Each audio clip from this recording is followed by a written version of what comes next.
పరిశుద్ధుడు అయిన మా ప్రియ పరలోకపు తండ్రి, మీ ఘనమైన శ్రేష్టమైన ఉన్నతమైన నామానికి స్తుతులు స్తోత్రములు కృతజ్ఞతాస్తుతులు దేవా.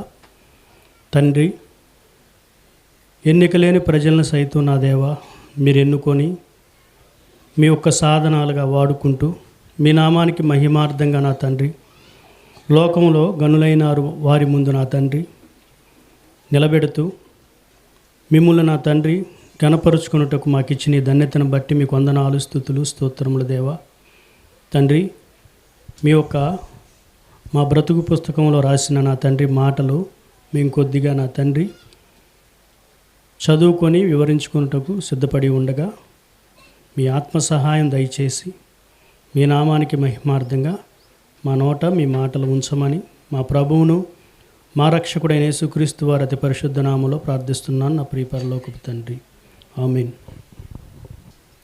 ముందుగా మనం చెప్పుకున్నట్లయితే ఈ రోజున ఎంతోమంది ఎన్నో విధాలుగా మరి యొక్క పండగల్ని పురస్కరించుకొని ఎంతో ఎంజాయ్మెంట్లో ఉన్నారు. బంధువుల్ని అందరిని పిలుచుకొని మంచి వంటకాలు వండుకొని మరి ఎంజాయ్ చేస్తున్నారు. ఎందుకంటే మరి వారికి ఆ పండగ అంటే అది దేవుడు సంతోషకరంగా మనం ఇట్లా ఉండుటకు మనకి ఈ రోజును దయచేశారు అనే విధంగా వాళ్ళు ఉంటున్నారు. కానీ మన 3 సంఘాల మీద మనం వింటున్న వాక్యాన్ని బట్టి నేర్చుకున్న ఈ యొక్క బైబిలు గ్రంథాన్ని బట్టి మరి దేవుళ్ళో మనం అందరం సంతోషించుకుంటకు వాక్యాన్ని ధ్యానించి మా యొక్క లేఖనాలని మరియు మనం పరిశోధించుకున్నటకు దేవుడు మనకి వీలువాలు కలిగించి, అలాగే దైవజనులు కూడా మంచి ఆసక్తికర దైవజనులు మన మధ్యలో ఉండబట్టి ఎంతో ఓపికగా ఆయన ఉన్న ఆయుష్ని ఎంతవరకు అయితే ఉందో అంతవరకు పూర్తిగా దేవుడి పని సంపూర్ణం చేయాలని ఆయన ఒక ఉద్దేశాన్ని బట్టి మరి ఒక యోధా గ్రంథం వివరణ జరుగుతుంది.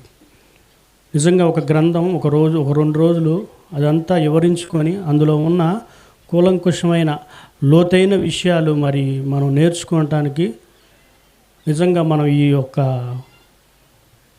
సమాజం నుంచి కానీ లేదా ఈ యొక్క అనేకమైన సంఘాలకు లేని ధన్యతను కానీ మనకి ఉందని చెప్పుకోవచ్చు.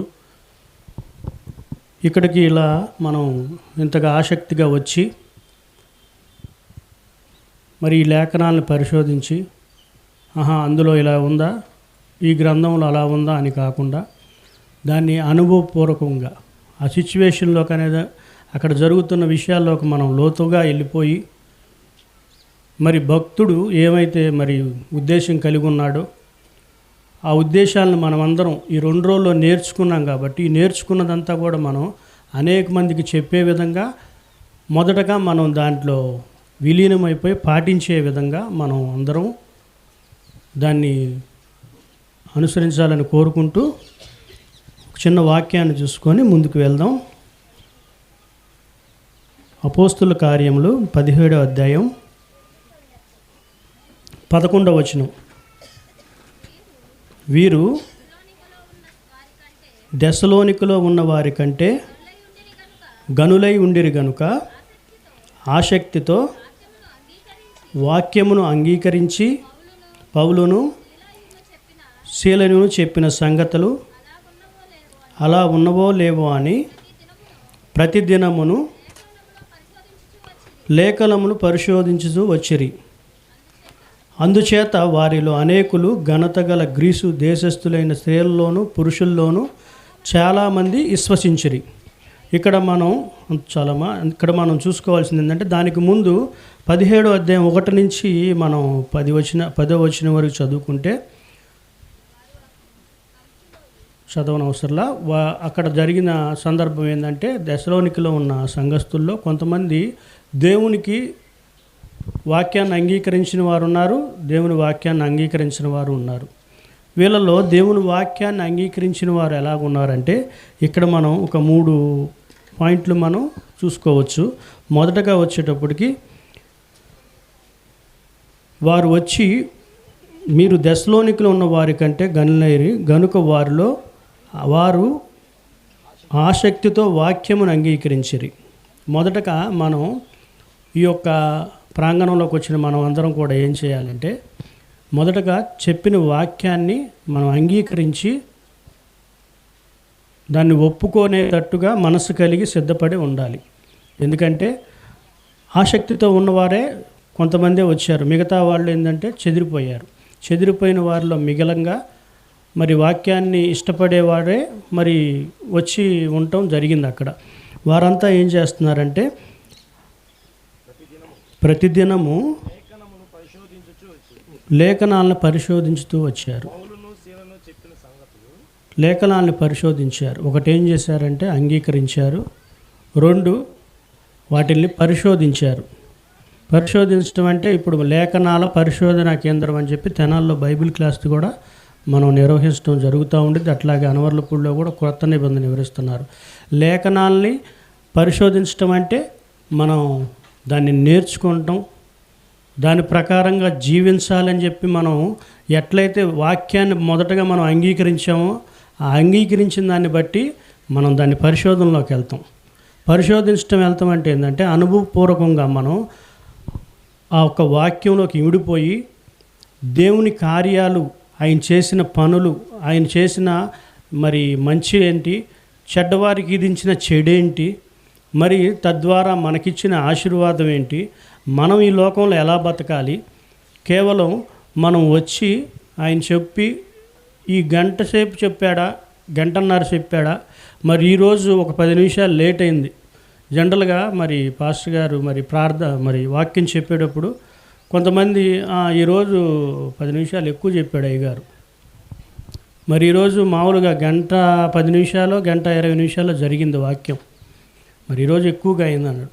జనరల్గా మరి మధ్యలో వాటర్ కూడా తీసుకోకుండా దానికోసం ఎంతో ప్రిపేర్ అయ్యి మనం ఏం చేస్తామంటే మరి నిన్న 2 రోజులు మీటింగ్లో జరిగింది కదా, దైనందిన జీవితమా దైవానంద జీవితమా, మరి ఆయన దైవుణ్ణి ఆనందపరచాలనే ఉద్దేశంతో ఎంతో తృష్ణ కలిగి ఆయన ఎంతో బాధ్యతగా నాకు పరలోకం ఉందని ఆయన ఖచ్చితంగా నమ్మి ఇది అశాశ్వతము, ఇక్కడ మనం ప్రయాణమే ఒక జర్నీ చేస్తున్నామనే ఒక ఉద్దేశంతో ఎంతో కష్టపడి మరి దాన్ని మరి ఎక్కడా లేని విధంగా దీన్ని ఇంకో కోణంలో ఎట్లా ఉండిద్ది, మరి ఇది ఇంకో కోణంలో ఉంటే ఎట్లా ఉండిద్ది అని చెప్పి చాలా లోతైన విషయాలు మరి సహోదరులందరికీ నేర్పిస్తూ ఆయన ఇంకా నేర్చుకునే ఒక బడిలోనే ఉంటూ మన కొరకు ఆ లేఖనాలను అలా పరిశోధిస్తున్నప్పుడు వాక్యాన్ని మనం అంగీకరించిన మనం అలా ఉన్నవో లేవో అని పరిశోధించే క్రమంలో మనం ఫెయిల్డ్ అవుతున్నామని చెప్పొచ్చు. ఎందుకంటే ఫెయిల్ కనుక అవ్వకపోతే మనకు టైం గుర్తుండదు. ఆయన ఒకసారి చెప్పిన వాక్యం,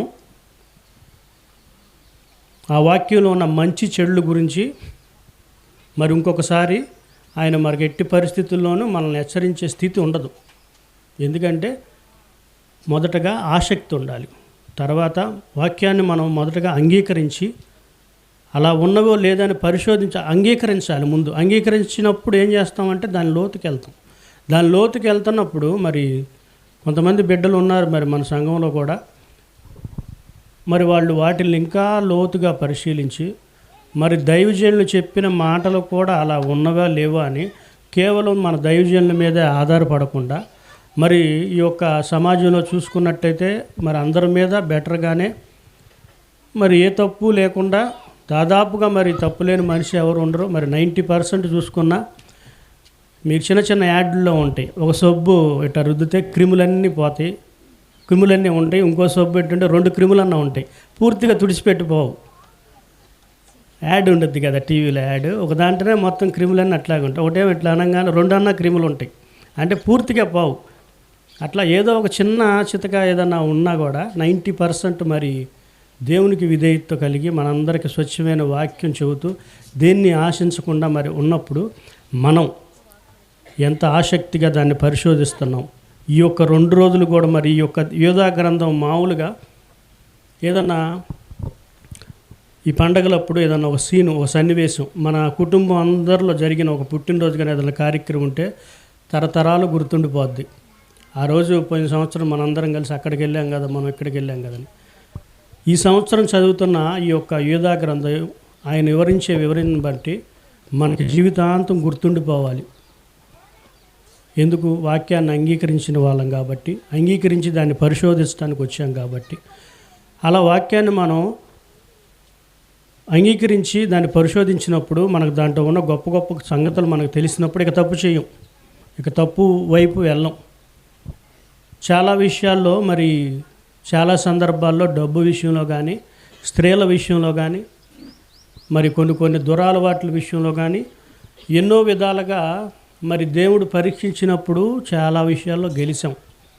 నేను గెలిచాను. అప్పుడు దేవుడు మరి నాకు మా ఇంట్లో జరిగిన విషయం మీకు తెలుసు. మా పాప చనిపోయింది. ఆ విషయంలో నన్ను దేవుడు మరి జనరల్గా ఏదైనా సినిమాల్లో కూడా చూపిస్తూ ఉంటారు. హీరో దేనికి లొంగనప్పుడు వాళ్ళ ఇంట్లో వాళ్ళని తీసుకెళ్ళి బంధిస్తారు. అప్పుడు వీడు చచ్చినట్టు వెళ్ళిపోయి నా బిడ్డను వదిలేయా, నేను ఏది కావాలంటే అది చేస్తానని విలన్ ముందు సాగిలు పడతాం చూస్తాం. అట్టా సాతాను మరి ఎన్నో విధాలుగా మనిషిని వెనక్కి లాగాలని చూస్తుంటాడు.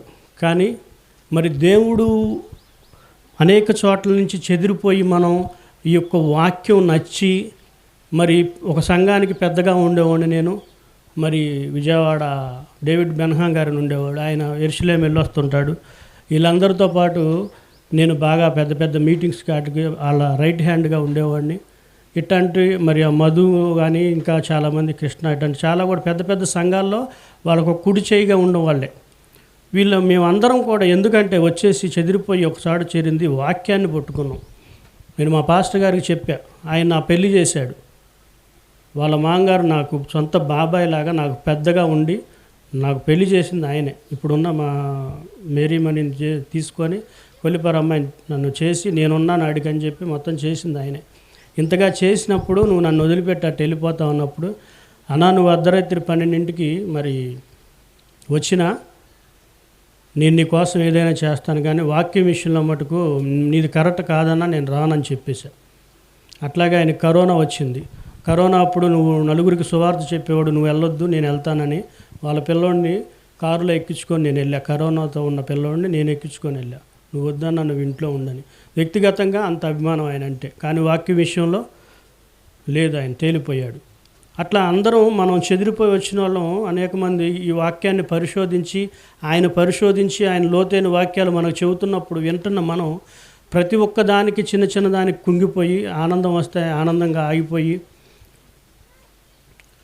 మరి ఈ వాక్యాన్ని పరిశోధిస్తున్నాం అనే పేరుతో మనం ఇట్లా గుంపులుగా చేరి అయిపోగానే మళ్ళీ వెళ్ళిపోతుంటే దేవుడికి అది ఇష్టకరమైన పనులు కాదు. అంతకన్నా రాకుండా ఉంటే మన జీవితంలో ఈ యొక్క దైనందిన జీవితంలో చాలా సంతోషపడతా ఉంటాం. అట్లా వాక్యాన్ని పరిశోధించిన మనకు ఏమైందంటే దాని లోతుకి వెళ్ళిపోయిన మనకేదంటే ఏ సమస్య వచ్చినా కొన్ని రోజులు ఇదివరకు నేను ఇప్పుడు ఒక 10-15 వారాల నుంచో లేదా 2-3 నెలల నుంచి ఇక్కడికి రావట్లే సాయంత్రం పూట. ఈ రాపోనప్పుడు కానీ నేను కొన్ని రోజులు ప్రార్థనకి రానప్పుడు కానీ నేను చాలా వాక్యాలను నైటు తెల్లారి 4 దాకా నాకు నిద్ర పట్టేది. కళ్ళు మూస్తే పిల్ల గుర్తొచ్చిద్దని ఏదో ఒకటి స్క్రీన్ ఎదురుగా పెట్టుకొని చూస్తూ దేవుడి వాక్యాలు అవన్నీ చూస్తున్నప్పుడు నాకు ఎన్నో విషయాలు చాలా లోతైన విషయాలు అర్థమైనాయి. కానీ ఎంతమంది వాక్యాలు నేను ఒకప్పుడు చెప్పా ఇక్కడే నుంచొని, నేను దైవజనుల వాక్యం తప్పితే యూట్యూబ్లో ఎవరై కూడా నేను చూడను, నాకు తెలియదు. పెద్ద పెద్ద వాళ్ళవి కూడా వాక్యాలు మరి అదేంది అది నీకు తెలియపోవడం పెద్ద రచ్చ జరుగుతుందిగా యూట్యూబ్లో ఉంటారు, ఏమో నాకు తెలియదు, నేను చూడలేదంట. అట్లాంటి వాక్యాలు చూసి నేను వీళ్ళందరినీ గమనించినప్పుడు ఎక్కడ ఆదరణ, నెమ్మది, సమాధానం దొరికే వాక్యం దొరకల నాకు. మళ్ళీ నేను దైవజనుల పాత వాక్యాలు వినటం మొదలు పెడుతున్నప్పుడు ఈయనకి నువ్వు మనకు ధైర్యం కానీ మనకు ఒక ఆదరణ కానీ నెమ్మది కానీ ఇవి రాలేదు. కానీ వాక్యం ఒక్క విషయం తెలిసింది, యేసు ప్రభు వారంటే ఏంది, అసలు వాక్యం ఏంటి, ఈ లోకంలో మనం అందరం ఎందుకు వచ్చాం, అసలు ఈ పుట్టకటం ఏంటి, చనిపోవటం ఏంటి, ఈ పిల్లల్ని ఇవ్వటం ఏంటి, తీసుకెళ్తాం ఏంటి, అసలు నేను యేసుక్రీస్తు వారు నా పక్క నుండి లేదా దేవుడు నా పక్క నుండి ఆయనతో నేను మాట్లాడుతున్నట్టు అయినట్టు నువ్వు అటు తిరుగు నేను ఇటు తిరిగి పడుకుంటా అన్నట్టుగా అంతగా ఫీల్ అయిపోయి దేవుళ్ళు ఇమిడిపోయి మీరు నా రాత్రులు గడపడం జరిగింది. అటువంటప్పుడు నాకు ఒకటే అనిపించింది, దైవజనులు గారు వాక్యాలు పెట్టుకొని మళ్ళీ నేను వింటున్నప్పుడు ఆయన వివరిస్తున్నప్పుడు వాటిల్ని నేను పరిశోధిస్తున్నప్పుడు అసలు ఇదంతా అసలు ఈ ప్రేమలు కానీ ఆప్యాయతలు కానీ మొత్తం దేవుడు ఇచ్చినవి, ఇవన్నీ దేవుడు. నాకు ఇది జర్నీ ఏమనిపించిందంటే, ఈ చనిపోవటానికి ఈ బ్రతుక్కి మధ్యలో జర్నీ ఏంటంటే కొంతకే కదా, మనం వెళ్ళి అక్కడ కలుసుకుంటాం కదా. ఈలోపు మనం చేయాల్సిన పని చాలా ఉంది, నేర్చుకోవాల్సిన చాలా ఉంది, దీన్ని పరిశోధించాల్సిన చాలా ఉందని చెప్పి నేను అనుకొని నన్ను నేను ధైర్యపరుచుకొని, బిడ్డ నాతోనే ఉంది, నేను అక్కడికైనా వెళ్తాను, మేము ఏదో ఊరు వెళ్ళింది అంతే అనే స్థితిలోకి వచ్చేసాను. నేను ఇక శాశ్వతంగా దూరమై నన్ను ఇడిచిపోలేదు అనే ఇడిచిపోయిందనే స్థితి నుంచి, లేదు మనం ముందెళ్ళింది మనం తర్వాత వెళ్తాం అనే స్థితిలోనికి, స్థాయిలోనికి, ఆ ఒక్క విశ్వాసంలోకి నేను దైవజనులు గారు వాక్యం వింటున్నప్పుడు నాకు అనిపించింది. ఇది ఎందుకంటే ఇట్లా నేను చెబుతుంది, మన వాక్యాన్ని అంగీకరించి దాన్ని పరిశోధించి దాంట్లో ఉన్న లోతైన విషయాలు తెలుసుకున్నప్పుడు ఎంత మందినైనా వదిలేస్తాము, ఎన్ని బాధలు వచ్చినా తట్టుకుంటాము. దేన్నైనా సరే ఈ వాక్యాంతో మనం గనక పోల్చుకున్నప్పుడు అది చిన్నదిగా కనపడిద్ది. ఇంకో విషయం కూడా, మనం ఏదైనా సరే ఇక్కడున్న జనాలను కానీ, ఈ యొక్క మనుషుల్ని కానీ ఎవరిని మనం లక్ష్య పెట్టడం అవసరంలా. ఏదైనా సరే మధ్య దైవజనులు గారు కూడా చెప్పారు, నీకు నువ్వు 100 సమర్థించుకుంటావు, నీకు నువ్వు 100 కారణాలు చెబుతావు, అవన్నీ నీ పక్కనోడికి మంచిదే. నిజమేలే, ఆయన చాలా బాధలో ఉన్నాళ్లే, ఒక్కరోజు రాకపోతే ఏముందిలే, మరీ పాస్టర్ గారు అట్ట అంటారు అనుకుంటాం. కానీ నీ యొక్క ఒక్క ఏదైతే కారణం ఉందో ఆ కారణం వాక్యంతో పోల్చుకున్నప్పుడు అది సరిపోయిందా, ఓకే, నువ్వు మానేసి నువ్వు ఆ రోజు ఆగిపోవచ్చు. ఏదైనా సరే వాక్యంతో మన జీవితాలను పోల్చుకున్నప్పుడు మనం తేలిపోకూడదు. తేలిపోతున్నామంటే మనం మనుషులు అయితే మనుషులు నా వైపు కొంతమంది ఉంటారు, పాస్టర్ గారు వైపు కొంతమంది ఉంటారు, ఇంకో విశ్వాస వైపు కొంతమంది ఉంటారు, నా వైపు కొంతమంది ఉంటారు. వాళ్ళకి వెళ్ళే చెబుతారు, నన్ను సమర్థిస్తారు, నువ్వు చేసింది కరెక్టేలే, ఏమైంది 4 రోజులు వెళ్ళకపోతే, నువ్వు ఇదివరకు బాగా చేసావు కదా, నువ్వు దేవుడి కోసం ఎన్నెన్ని ఉన్నావో మాకు తెలుసు కదా అని చెప్పి చాలామంది అంటారు. నేను మా ఒక పనిచేసే కుర్రోళ్ళ కాడ కానీ మరి అక్కడ తిరిగే దాని కాడ నేను వాక్యం చెబుతా వాళ్ళందరినీ బాగా కొన్ని భయపెట్టేవాడిని, కొన్ని ఇది చేసేవాడిని. వాళ్ళందరికీ కొన్ని రోజులు వాక్యం చెప్పాలంటే నాకు మనసు రాల. ఏంది బాబు అన్నీ చెబుతావు, మరి నీకేంది అట్ట జరిగింది, మేమా ఇదైంది కదా, అన్నీ చెబుతావు కదా అన్నట్టుగా ఉంటారేమో. వీళ్ళు అవిశ్వాసంలోకి వెళ్తారా, వీళ్ళ ముందు నేను అసలు ప్రభువా నేను ఇప్పుడు వీళ్ళకి ఎట్ట చెప్పాలి, మరి వీళ్ళందరి ముందు నన్ను ఏమో ఇట్లా చిన్నగా అయ్యాను అనే స్థాయిలోకి వెళ్ళా. తర్వాత వాళ్ళల్లో కొంతమంది అన్న నిజంగా నువ్వు బాగుంటావు కాబట్టి అమ్మాయికి ఇంకా ఇది అవ్వకోకుండా నువ్వు నిజంగా దేవుడు గొప్పవాడన్నా, దేవుడు దగ్గరికి తీసుకెళ్ళాడు పిల్లనన్నారు. అంటే దేవుడు అవమానకరంగా నన్ను చేశాడేమో, వాళ్ళ ముందు నేను నిలబడలేనేమో అనుకున్నప్పుడు దేవుడు చాలా గొప్పగా వాళ్ళ నోటే వాళ్ళే అంగీకరించేటట్టు, ఏది శ్రమల్లో కూడా దేవుడు వాళ్ళని అంగీకరించేటట్టు చేశాడు. అందుకని వాక్యాన్ని పరిశోధించి మనం చాలా లోతుకి వెళ్ళాలి. వింటున్నాం, ఏదో వచ్చాం 2 రోజులు ఒకళ్ళు ఫోన్ మాట్లాడుకుంటామో లేకపోతే అటు ఇటు తీసుకో, ఒక గ్రంథం, ఒక పేపరు, అది కనుక మనం ఈ జీవిత కాలంలో మనం ఒక్కరోజు కనుక ఈ 2 రోజులు కనుక కరెక్ట్గా దాన్ని పట్టుకుంటే ఇక జీవితాంతం దాన్ని మర్చిపోం. ఈ ఒక్క గ్రంథమనే కాదు, ప్రతి ఒక్క గ్రంథం కానీ, ప్రతి ఒక్క మాట, మరి దైవజనుల నుంచి వచ్చే మాట కానీ చాలా ఆసక్తితో వింటాను. నేను బైబిల్ ఆయన చెప్పిన రిఫరెన్స్లు కూడా తీగిపోయినా వచ్చే మాట అంతా అనుభవపూర్వకంగా మొత్తం నా మైండ్లో ఫీడ్ చేసుకుంటా. ఎక్కడ ఏది అడిగినా కూడా రవికి తెలుసు, ఏది అడిగినా ఏంది నువ్వు ఎట్ట చదువుతావు ఎమ్మటినా అంటాడు. ఎక్కడ ఏ వాక్యం అడిగినా ఏది అడిగినా నన్ను రిఫరెన్స్లు అనేది చెప్పలేను, కానీ ఆయన ఫలానప్పుడు అది చెప్పాడు ఇది చెప్పాడు అనే వాక్య భావం అంతా నాకు ఇమిడిపోయి ఉంటుంది. నాకు అంతగా ఉండి నేను మా భార్యతో ఈ వాక్యాలు మేమంతా బాగా పంచుకొని, మరి నేను ఏడుస్తున్నప్పుడు ఒకటే మాట ఉంది, ఏడ్చి నువ్వు దేవుణ్ణి అవమానపరచబాకంది. ఒక తల్లి బిడ్డను బాగొట్టుకున్నప్పుడు అంత విశ్వాసం తనలో. అవును, మన స్థాయి వాక్యం తెలియనమ్మా ఎట్టంటే మనం ఇంకా ఎట్లా ఉండాలనే ఇది వచ్చి మరి ఆగిపోయాం. ఎందుకంటే ఇదంతా నేను చెబుతుంది వాక్యాన్ని పరిశీలించి దాన్ని అంగీకరించి దాని లోతుకి వెళ్ళిపోయి అంటే మనం సంపూర్ణ విశ్వాసులంగా అవుతాం. చివరిలో ఏముంటుందంటే చదువు రాజు, అందుచేత వారిలో అనేకులు ఘనత గల గ్రీసు దేశస్థులైన స్త్రీలలోను పురుషులలోను చాలామంది విశ్వసించిరి. ఎందుకు? వాళ్ళు వాక్యాన్ని అంగీకరించి దాన్ని పరిశోధించి చివరికి ఏం చేశారు? వాళ్ళు విశ్వసించిరి. అంటే మనమందరం కూడా విశ్వసించిన ఈ దేవుడు గొప్ప దేవుడు, ఆయన ఆశ్చర్యకరుడు. ఆయన ఈ లోకాలకి ఈ విశ్వాలన్నీ ఎంతో శాస్త్రవేత్తలు కొంతవరకు వెళ్ళారు కదా ఈ విశ్వంలో. వాటికన్నిటికన్నా కూడా ఎక్కడో మహాకాశాల పైన ఉంటూ ఆయన తలంపులు వేరు. ఈ మట్టి మెదడులో, ఈ చిన్న భూమిలో, ఈ చిన్న నలుసు లాంటి మరి యొక్క మానవ జన్మ ఆయన ఇస్తే మనం పొందుకున్న మన ఆలోచనలు వేరు. అట్టా ఉండొచ్చు కదా, ఇట్లా ఉండొచ్చు కదా, ఆయన ఏంది ఇట్లా చేశాడు, ఇట్లా తీసేయవచ్చు కదా, ఇట్లా 100 ఆలోచనలు వస్తాయి. అసలు ఇవన్నీ ఆయనకి అసలు కంపారిజన్ చేసుకుంటే మనకి ఆయన చేసే కార్యాలు, ఆయన తలంపులు మనకి అర్థం కావు. ఆ స్థాయిలో ఆలోచించాలంటే మనం చనిపోయేంత వరకు ఆలోచించలేము. కాబట్టి ప్రతి ఒక్కరం కూడా ఏం చేయాలంటే వాక్యాన్ని ముందుగా మనం అంగీకరించి రావాలి. తర్వాత దాన్ని లోతుగా పరిశోధించి ఆయన చెప్పినవి అలా ఉన్నాయో లేదో చూసుకోవాలి. తద్వారా మనందరం కూడా విశ్వాసులంగా ఈ లోకంలో కొనసాగిస్తుంటూ చివరికి మనకందరికీ దేవుడిచ్చిన ఆశీర్వాదం, నిత్య జీవం అనే ఆశీర్వాదాన్ని మనం అందరం పొందుకోవాలని మరొకసారి మీ అందరికీ మనవి చేస్తూ, మీ అందరికి కూడా నా వందనాలు. అలాగే మన మధ్యలోకి దైవజనులు గారు వచ్చారు, ఆయనకు కూడా నా వందనాలు తెలియజేసుకుంటూ, అల్పుణ్ణి అయోగ్యుడైన నన్ను కూడా నిలవబెట్టుకొని దేవుడు మరి మాట్లాడాడు. మరి వీటన్నిటికీ ఏ స్వార్థం లేకుండా ప్రతి ఒక్కళ్ళు కూడా ఈ వాక్యాన్ని నేర్చుకోవాలి, ప్రకటించాలి, ప్రపంచం అంతా పాకాలని ఆయన మరి మన దైవజనులు గారు ఒక ఉద్దేశం వల్ల ఈరోజు ఈ మైకు పట్టుకొని ఒక 2 మాటలు చెప్పగలిగారంటే ఆయన ఎన్నో మాటలు చెప్పినవి ఉన్నాయి కాబట్టి. ఎక్కడ లోకంలో అట్లా లేదు కాబట్టి ప్రతి ఒక్కళ్ళు నేర్చుకుందాం, పరిశీలిద్దాం, పరిశోధిద్దాం, వాక్యాన్ని ఆసక్తితో అంగీకరిద్దాం, విశ్వాసులుగా ఈ యొక్క పనిని తుదముట్టిద్దాం. అందరికీ వందనాలు.